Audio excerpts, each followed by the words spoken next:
ہاتھ مار کر تیمم کر کے پاکی حاصل کر کے نماز بہرحال آپ کو پڑھنا ہی پڑے گا. ایسا نہیں ہے کہ 2 دن آپ کو چھٹی ہو جائے گی. یہ بہت عجیب بات ہے کہ دل نہیں مانتا. اسی طریقے سے ابھی آپ کے سامنے بات آئے گی کہ وضو کیسے بنایا جائے. وضو بنانے کا سب سے بہتر مستحب طریقہ یہ ہے کہ آپ سب سے پہلے بسم اللہ کریں اور اگر لوٹا لے کر بدرا لے کر وضو بنا رہے ہیں تو اپنے بائیں گھڑی کر کے سب سے پہلے آپ کیا کریں گے, اپنے دونوں ہاتھ کو کلائی سمیت دھلیں گے 3 مرتبہ. ہاتھ دھلتے وقت آپ کے ذہن میں یہ بات ہونی چاہیے کہ انگلیوں کا خلال کرنا بھی سنت ہے. جب آپ وضو کرنے پہ آئے معائنہ کیجیے گا تو دیکھیے گا بہت سارے لوگ اسے مطلب لاپرواہی کہیے یا سستی کہیے یا بس ویسے ہی بس ہاتھ میں گھوڑیے چلتے نماز پڑھیے. نماز میں جو مزہ آپ کو نہیں آتا نا, وہ سوال کرتے ہیں کہ رمضان کو پڑھے شوق سے نماز پڑھتے ہیں, رمضان ختم ہونے کے بعد پتہ نہیں کیوں من نہیں کرتا نماز پڑھنے کا. وہ اس لیے من نہیں کرتا ہے کہ جو آپ کا دوست قیدی ساتھی ہے شیطان, وہ قید کا اس لیے اب آزاد ہے, اب وہ چھوٹ گیا, آپ کا ساتھی بن گیا, آپ اس کے غلام بن گئے, اس لیے من نہیں کر رہا ہے. ورنہ مسلمان کر بھی تھے آج بھی ہے, اللہ کا فرمان کر بھی تھا آج بھی ہے, آزاد کر بھی ہو رہی تھی آج بھی ہو رہی. نماز تو کل بھی پڑھنا تھا, آج بھی پڑھنا ہے. تو آپ اگر وضو ڈھنگ سے نہیں بدل بنائیں گے تو اس کا نقصان یہ ہوگا کہ آپ کا وضو نہیں ہوگا. جب وضو نہیں ہوگا تو نماز نہیں ہوگی, اور جیسے جیسے اوپر بیٹھ کر کے آپ چلے جائیں گے خوشی اور خوشی نماز میں پیدا نہیں ہوگی. نماز میں جو سکون اور اطمینان اور تسلی ملنی چاہیے وہ آپ کے اندر کبھی بھی پیدا نہیں ہوگی.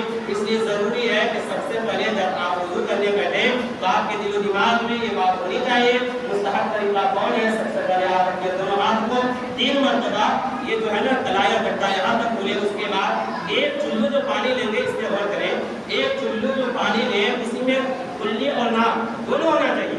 الگ سے پانی لینے کی جو روایت کہیں صحیح نہیں ہے. مستحب طریقہ یہ ہے کہ ایک چلو پانی میں منہ میں بھی لیے, ناک میں بھی لیے, اور اس کے بعد کلی کر کے ناک اٹھا کے پھر چہرہ تک پورا یہاں پیشانی سے لے کے یہاں تک اس کان میں سے اس کان کے لوگ تک, اس کے بعد مسح کرنا ہے.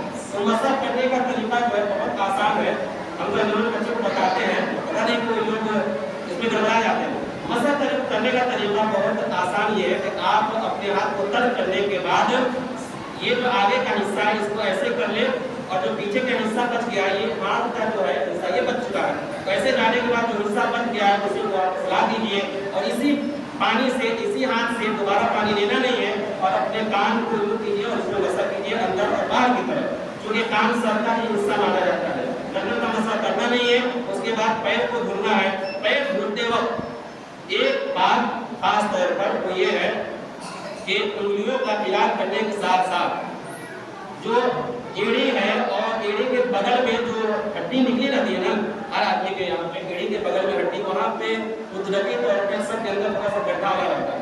اسی طریقے سے کیوڑی کو جب تک آپ ایسے نہیں کریں گے یہاں کا حصہ جو ہے آپ پھیلانے کے بعد گڈھا جاتا ہے, برابر نہیں ہوتا. پھر آپ کو غور کیجیے, پھر ہاتھ کھولیے تاکہ یہ جو ہے گڈھا یہاں پہ ہے بھر جائے اور بال آسانی کے ساتھ جو ہے تر ہو جائے. اسی طریقے سے پیر دھلتے وقت جو ہے بڑی احتیاط سے کام یہ کرنا ہے کہ اس کو انگلی کا خلال کرنے کے ساتھ ساتھ آگے کی جگہ پیچھے کا حصہ بھی مکمل طور پہ دھونا ہے.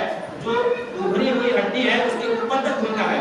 وہاں پہ اکثر سوکھا رہ جاتا ہے. کہاں پر یہ جو حصہ ہے نا تھوڑا سا اندر میں وہ گڈھا ٹائپ کا رہتا ہے, اس پہ بہت دھیان دینا ہے. اکثر وہاں پہ سوکھا رہ جاتا ہے. جب غور نہیں کریں گے, دھیان نہیں دیں گے, وہ جگہ سوکھی رہ جائے گی, آپ کو وضو نہیں ہوگا. یہی وجہ ہے کہ اللہ کے نبی موجود تھے, ایک صحابہ آئے نماز پڑھے, اللہ کے نبی کا آپ نے کہا تمہاری نماز نہیں ہوئی. پھر پڑھا کہا نہیں ایسے نماز نہیں, تمہاری ایڑی میں جو ہے جگہ خالی ہے, ایڑی سوکھی ہوئی ہے, اس لیے تم نماز چاہے جیسے پڑھو نماز نہیں ہوگی. اس لیے الوضو مفتاح الصلاۃ, وضو نماز کی کنجی ہے. پہلے وضو تب نماز, تب جا کے الصلاۃ مفتاح الجنہ, نماز جنت کی کنجی. تو طہارت حاصل کرنے کا طریقہ آپ جان گئے کہ آپ کو سب سے پہلے وضو کرنا ہے. ناپاکی دور کرنے کے لیے آپ کو دھلے بغیر کپڑا دھلنا ہے, اور وضو کرنے کا جو یہ طریقہ بتایا یہی طریقہ ہے. صرف پیر کو نہیں دھلنا ہے. عورتیں جو ہوں گی مخصوص ایام میں نماز نہیں پڑھیں گی, روزہ کی قضا ہے. اسی طریقے سے بچہ ہونے کے 40 دن کے بعد تک نماز نہیں پڑھے گی. اس کے بعد ایک چیز جو وضو کرنے کے وقت سردی میں اور ٹھنڈی میں ہم اور آپ نظر جو پڑھتے ہیں, اس موزہ کے اوپر مسح کرنے کا مسئلہ کیا ہے؟ اس کا مسئلہ یہ ہے کہ جو آدمی مقیم ہے, جو ہم اور آپ یہاں رہتے ہیں, تو 24 گھنٹہ ایک دن اور رات اس میں مسح کر سکتے ہیں. لیکن اس کا طریقہ یہ ہے کہ جس وقت آپ موزہ پہنے ہیں اس وقت آپ کا باوضو ہونا ضروری ہے. یعنی وضو کر کے اگر پہنے ہیں تب آپ اس پہ مسح کریں گے. وضو کر کے نہیں پڑھنے ہیں تو آپ مسح نہیں کریں گے. کون موزہ؟ موزہ چاہے اون والا ہو یا پھر چمڑا والا. یہ جو موزہ جو عام طور پہ ہم اور آپ پہنتے ہیں اس کو جورب کہا جاتا ہے، اون کا ہوتا ہے. اس موزے پہ مسح کرنے کی یہ مدت ہمارے اور آپ کے یہاں مطلب جو مقیم میں رہتے ہیں، جو سفر میں گئے تو اس کے لیے 3 دن 3 رات. یہاں آنے والے جو آدمی مثال کے طور پہ ظہر کے وقت ہم وضو بنائے، ابھی موزہ نہیں پہنے ہوئے تھے، وضو بنانے کے بعد موزہ پہن لیے، عصر مغرب عشاء اور فجر تک ہم چاہے تو اس کو کنٹینیو پڑھنے رہیں گے اور مسح پڑھتے رہیں گے. اور اگر بیچ میں سونے کو نکال دیے تو پھر ہم کو دوبارہ ظہر میں اب پڑھنے سے پہلے وضو بنانا ہوگا. ایک بات بہت آسانی سے ہمیں رکھیں کہ جب بھی ہم موزہ پہنیں گے وضو بنا کے پہنیں گے تب اس پہ مسح کریں گے. یوں اگر پہن لیے تو اس پہ مسح نہیں کریں گے بلکہ نکال کر کے کیا کریں گے؟ پیر دھل لیں گے. اس میں بھی وہی بات ہے کہ دل نہیں مانتا. یہ جو بات ہے دل نہیں مانتا ہے، میں اپنی طرف سے نہیں اپنے کانوں سنا ہوں. دل مانے گا اگر آپ کا ایمان ہے تب. صحابہ کرام کے اس پہ اجماع ہے، صحابہ نے ایسا کیا ہے، نبی نے آپ کو یہ مسئلہ بتایا، یہ طریقہ دیا ہے، تو آپ کا ہمارا دل کیوں نہیں مانے گا بھائی؟ ہمیں نہیں لگتا کہ اس صدی میں اس زمانے میں کتنے بڑے لوگ متقی اور پرہیزگار بن گئے ہیں. جس سے صحابہ کا عمل ہے تو پھر ہمارے طرف سے اگر نشاندہی ہو رہی ہے تو ہمارے ایمان کا جو ہے اپنے جائزہ لینا چاہیے کہ ہم اس عمل صحابہ اور فرمان رسول پہ انگلی اٹھا رہے ہیں. آپ آسانی سے یہ قدم نہیں نکل سکتے ہیں اگر آپ مسلمان ہیں تب کہ یہ کام ٹھیک نہیں ہے، دل نہیں مانتا کہ موزہ کے اوپر ہاتھ بھگا لیں گے تو وضو کیسے ہو جائے گا. اچھا اسلام آپ کو اجازت دے رہا ہے، شریعت آپ کو بتا رہی ہے مگر یہ وہ کام ہے جو آپ کو کرنا چاہیے. اگر آپ چاہتے ہیں یوں ہی نہیں پہنے ہوئے ہیں تو کوئی دقت نہیں ہے، آپ عام دنوں میں جیسے وضو بناتے وضو بنائیے. لیکن اگر کوئی ایسا کر رہا ہے تو کرنا چاہیے اور دوسرے کرنے والے کے اوپر اعتراض نہیں ہو اور نہ کرنے میں یہ بات نہیں آنی چاہیے کہ دل نہیں مانتا. ان جو باتیں ہیں 2-4 باتیں تھیں، اس کو ذہن میں رکھیں گے. باتیں اور بہت اس تہذیب میں ہے. نماز کے تعلق سے انشاءاللہ العزیز ایک روز تفصیل سے نماز کی بات آئے گی. نماز کے مسائل پہ جو رکعت چھوٹتی ہے، جو لوگ مسبوق ہوتے ہیں تو کیسے نماز پڑھیں گے، ترک نماز کیسے ہوتی ہے، نماز کے ساتھ کیسے ہے، انشاءاللہ العزیز بھی کبھی اس کی بات کروں گا. یہ 2-3 باتیں اس کو ذہن میں رکھ کے پاکی حاصل کرنے کا جو بات ہے. اور نوجوان خاص طور سے عام طور پہ اگر کہیں کہ نماز پڑھنے کے لیے تو بہت آسانی سے دلالے سے کر دیتے ہیں کہ میں ناپاک ہوں. یہ صاحب تمہاری شادی ہو رہی ہے، بیوی بال بچے ہو رہے ہیں تو ناپاک کیسے ہو؟ اگر مطلب ہوئے مختلف ہیں، احتلام ہوا تو نہ ہو. اور پیشاب کے بعد وہ مسئلہ تمہارے ساتھ بھی آتا ہے تو کوئی دقت نہیں ہے، اسے وضو کرنا ہے، نہانے کی جو نوبت نہیں آئے گی. لہٰذا کوئی بہانہ بازی کیے بغیر انسان کو نماز پڑھنا چاہیے. یہ چند باتیں تھیں جس کے ہمیں آپ کو دھیان دینا ہے. اللہ رب العالمین سے دعا کا مہربانی ہے ہمیں آپ کو سبوں کو جميع مسلمانوں کو جب تک دنیا میں رکھے ایمان اور اسلام پر قائم رکھے. اللہ رب العالمین جب ہمارا خاتمہ ایمان کے لئے تو آپ کو دعوات دینے رب العالمین بارک اللہ لنا ولکم فی القرآن العظیم ونفعني وإياكم بالآیات والذکر الحکیم.